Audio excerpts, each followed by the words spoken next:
case briefs, and so much more. LSData's got what you're looking for. In 1969, the United States Court of Appeals for the Third Circuit heard the case of Guenther v. Armstrong Rubber Company, which centered around a legal rule that allows parties to make honest mistakes in their testimony and contradict their witnesses. In this case, the plaintiff, Mr. Guenther, was entitled to evidence supporting his claim even if it contradicted his own testimony. The lawsuit began when Mr. Guenther, a mechanic at Sears Roebuck & Company in Pittsburgh, Pennsylvania, was injured in 1965 while installing a tire produced by a manufacturer under litigation. He sustained severe injuries, and the plaintiff's expert testified that the tire was defective.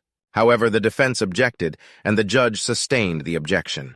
During the trial, the defense contested the identification of the tire presented in court. The judge eventually ruled in favor of the defendant, concluding that Mr. Guenther had mistakenly testified that the tire was not the same one that caused his injury.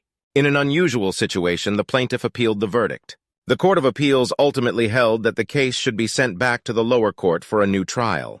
They did not say the plaintiff would win, but rather that the previous decision needed reconsideration based on all the evidence given, including any that may contradict Mr. Guenther's own testimony.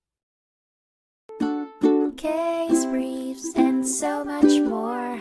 LSData's got what you're looking for. Visit lsd.law, elevate your mind. Leave the stress of class.